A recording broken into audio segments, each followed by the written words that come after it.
Hello everyone, welcome back to my channel unfolding literature. আজকে চলে এসেছি নতুন আরও একটি ভিডিও নিয়ে। আজকে আলোচনা করব ওয়েস্ট বেঙ্গল স্কুল সার্ভিস কমিশনের এসএলএসটি সিলেবাসের অন্তর্গত একটি স্টোরি।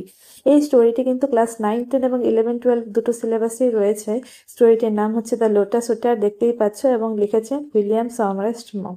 তো ওনার পুরো নাম উইলিয়াম সমরেস্ট মম। তো এবং তিনি জন্মগ্রহণ করেছিলেন 1874-এ 25 জানুয়ারি প্যারিস নামক একটি জায়গায়, ফ্রান্সে অবস্থিত।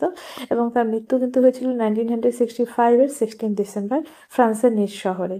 এবং উনি কিন্তু মানে 20th সেঞ্চুরির অন্যতম সফল এবং জনপ্রিয় লেখক। বিশেষত ছোট গল্পে অসাধারণ দক্ষতা তিনি দেখিয়েছেন।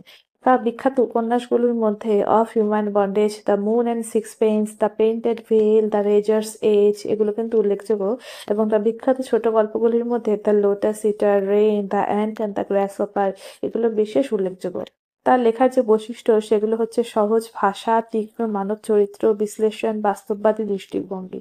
এই যে গল্পটি দ্য লোটাস ইটার, এটা পাবলিশড হয়েছিল, প্রথম প্রকাশিত হয়েছিল 1935-এ।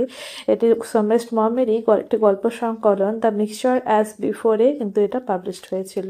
তো এই যে গল্পটি, এটা ব্যাকগ্রাউন্ড সেটা হচ্ছে গল্পটির পটভূমি ইতালির ক্যাপ্রি দ্বীপ, যা তার প্রাকৃতিক সৌন্দর্য এবং নিরিবিলি পরিবেশের জন্য বিখ্যাত।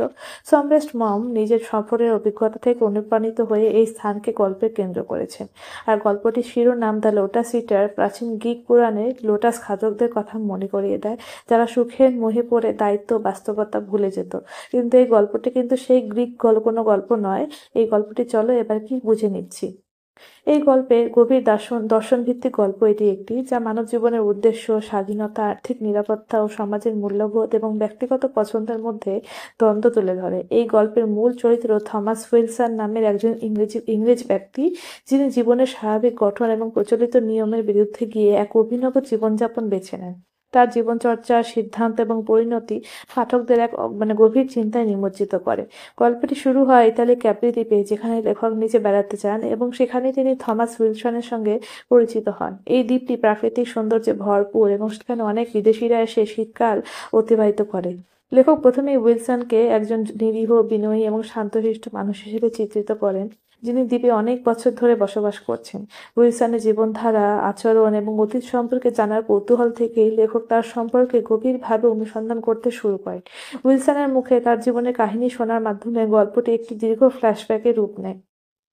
উইলসন একসময় লন্ডনের একটি ব্যাংকে চাকরি করতেন। তার জীবন ছিল একঘেয়ে, যান্ত্রিক এবং নিরানন্দ। একদিন এক ছুটিতে সে ক্যাপ্রিতে আসে এবং এখানকার সৌন্দর্যে এতটাই মুগ্ধ হয় যে সে স্থায়ীভাবে এবং বসবাস করার সিদ্ধান্ত নেয়। তবে এই সিদ্ধান্ত ছিল প্রচলিত জীবনের সম্পূর্ণ বিপরীত। সে তার ব্যাংকের চাকরি ছেড়ে এবং তার সমস্ত সঞ্চয় দিয়ে এক নির্দিষ্ট সময় পর্যন্ত, অর্থাৎ 20 বছর আরামে জীবনযাপন করার পরিকল্পনা করে। তার এই সিদ্ধান্তের পেছনে ছিল এক নির্দিষ্ট যুক্তি। সে মনে করত জীবন একটাই এবং সেটিকে উপভোগ করাই শ্রেয়। সে ভবিষ্যতের নিরাপত্তার কথা না ভেবে বর্তমানকে উপভোগ করতে চেয়েছিল। সে চায়নি 60 বছর বয়সে অবসর নিয়ে জীবনের ক্লান্ত প্রান্তে একটু আনন্দ খুঁজে বেড়াতে, বরং সে যুবাবস্থায়, যখন সে যুবক, সেই সময় শক্তি ও ইন্দ্রিয়বোধের পূর্ণতায় উপভোগ করতে চেয়েছিল প্রকৃতি, সৌন্দর্য ও শান্তি। এই ভাবনা থেকে উইলসন নিজেকে দায়িত্বের দাসত্ব থেকে মুক্ত করে। সে চায় সংসারের দায়িত্ব, চাকরির চাপে পিষ্ট জীবন অথবা নিঃস্ব অবসরের গ্লানি। তাই সে ঠিক করেছিল 20 বছর পরে যখন তার অর্থ ফুরিয়ে যাবে তখন সে আত্মহত্যা করবে। এই পরিকল্পনা অনুযায়ী সে অত্যন্ত হিসাবি ও সাদাসিধে জীবনযাপন শুরু করে।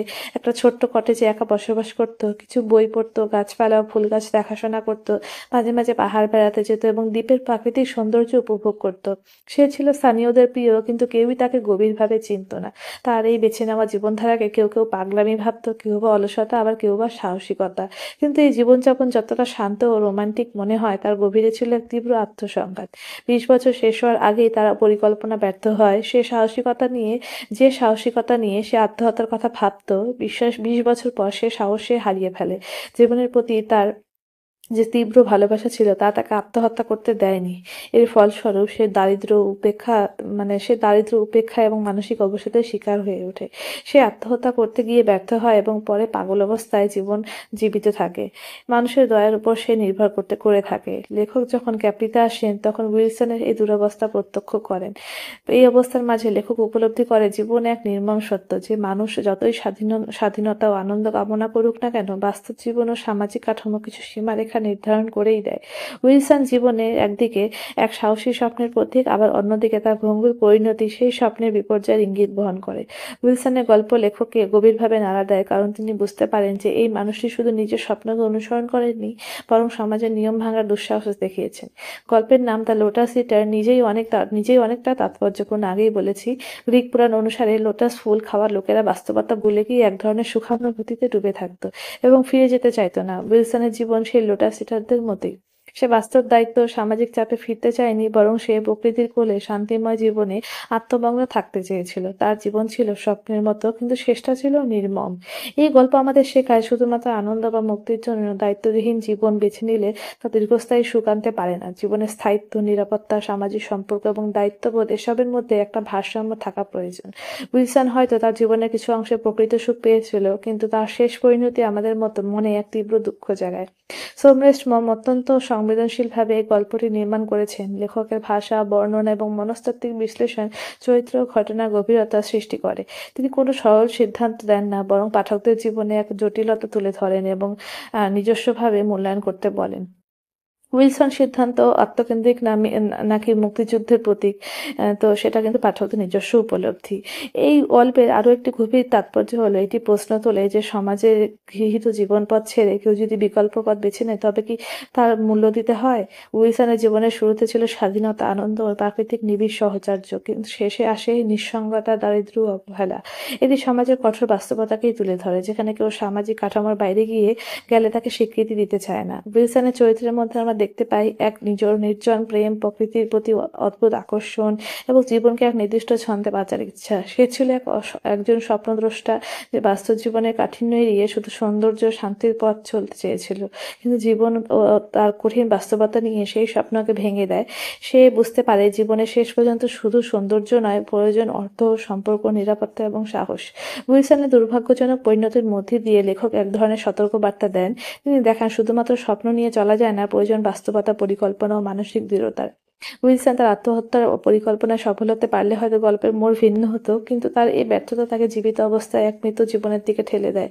শেষে লেখক যখন ক্যাপরি ত্যাগ করেন, তখন তিনি থমাস উইলসনের কথা মনে রেখে ভাবেন, এই মানুষটি হয়তো সময়ের আগে এক অন্য পথ বেছে নিয়েছিল, কিন্তু সে পথ তাকে কোথাও নিয়ে যায়নি। এই চিন্তা লেখককে এক গভীর অনুভবের মধ্যে ফেলে এবং আমাদের সেই অনুভূতির ভাগিদার করে তোলে। এভাবেই দ্য লোটাস ইটার গল্পটি আমাদেরকে এক অনন্য অভিজ্ঞতা দেয়, যেখানে জীবনের গভীর দিকগুলি প্রতিফলিত হয়। এটি কেবল একটি মানুষের জীবনের গল্প নয়, বরং একটি দর্শন, একটি জীবন দৃষ্টি, যা স্বাধীনতা ও দায়িত্বের মধ্যে এক চিরন্তন টানাপোড়েনের প্রতীক হয়ে ওঠে। উইলসনের চরিত্র আমাদের শেখায়, জীবন কখনো কখনো আমাদের স্বপ্নের জন্য নির্মম হতে পারে, কিন্তু সেই স্বপ্নই আমাদের মানুষ করে তোলে। তো গল্পটা কিন্তু যতটা চেষ্টা করলাম তোমাদেরকে ভালো করে বোঝানোর, সমস্ত দিকই চেষ্টা করলাম বোঝানোর। ভালো লাগলে অবশ্যই লাইক অ্যান্ড কমেন্ট করবে, এবং এই গল্পের উপর খুব তাড়াতাড়ি এমসিকিউ নিয়ে আসছি। খুব ইম্পর্টেন্ট এমসিকিউগুলো আমি এই গল্পের পরেই এরকম একটা ভিডিও নিয়ে আসবো, যেখানে মোটামুটি 20 থেকে 30টা ইম্পর্টেন্ট এমসিকিউ আমি আলোচনা করব। তো সেই ভিডিওগুলি পেতে হলে কিন্তু অবশ্যই চ্যানেলটিকে সাবস্ক্রাইব করতে হবে এবং পাশে থাকা বেল আইকনটি প্রেস করতে হবে। Thank you so much.